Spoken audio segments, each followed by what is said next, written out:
జీవితంలో కొన్ని క్షణాలు వస్తాయి. మన ఎదుగుదలని ఎవరో ఆపినట్టుగా అనిపించే క్షణాలు, మన శ్రమను ఎవరూ గుర్తించనట్టుగా అనిపించే రోజులు, మన కలలు మన చేతులలోంచి జారిపోతున్నట్టుగా అనిపించే సమయాలు. కానీ ఒక నిజం గుర్తుంచుకోండి.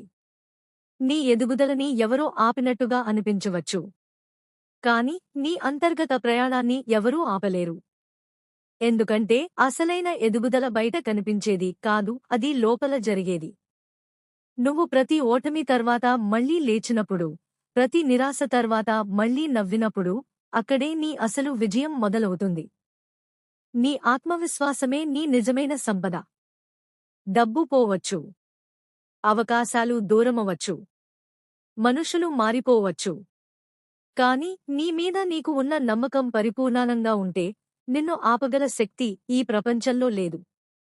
నువ్వు నమ్మకంగా చేసిన శ్రమ నిశ్శబ్దంగా నీకు తోడుగా నిలుస్తుంది. ఇప్పుడది ఫలితం ఇవ్వకపోవచ్చు, కాని ఒకరోజు అదే శ్రమ నీ జీవితాన్ని మార్చే శక్తిగా మారుతుంది.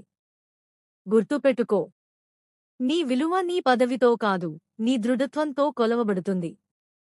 నువ్వు ఎన్నిసార్లు పడిపోయావు అనేది కాదు, ఎన్నిసార్లు లేచావు అనేదే ముఖ్యం.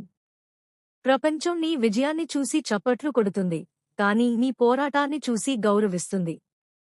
కాలం ప్రతి బాధను అర్థం చేసుకుంటుంది. ఇప్పుడే నీకు అన్యాయం జరిగినట్టుగా అనిపించవచ్చు. నీ కన్నీళ్లు ఎవరికీ కనిపించకపోవచ్చు, కాని నమ్ము, నీ కన్నీళ్లు వృధా కావు. ప్రతి కన్నీటి చుక్క నీ బలానికి పునాది వేస్తుంది. ప్రతి గాయం నీ కథకు ఒక అర్థం ఇస్తుంది.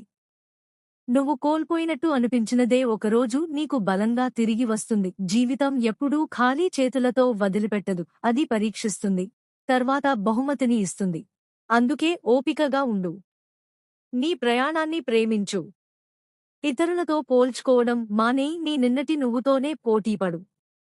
గుర్తుంచుకో, నువ్వు నిశ్శబ్దంగా ఎదిగినప్పుడు నీ స్థాయి శబ్దం చేస్తుంది. నిజమైన విజయం అరవదు, శబ్దం చేయదు, అది కనిపిస్తుంది. నీ కష్టానికి ఫలితం వచ్చిన రోజు నువ్వు మాట్లాడాల్సిన అవసరం లేదు, నీ జీవితం మాట్లాడుతుంది.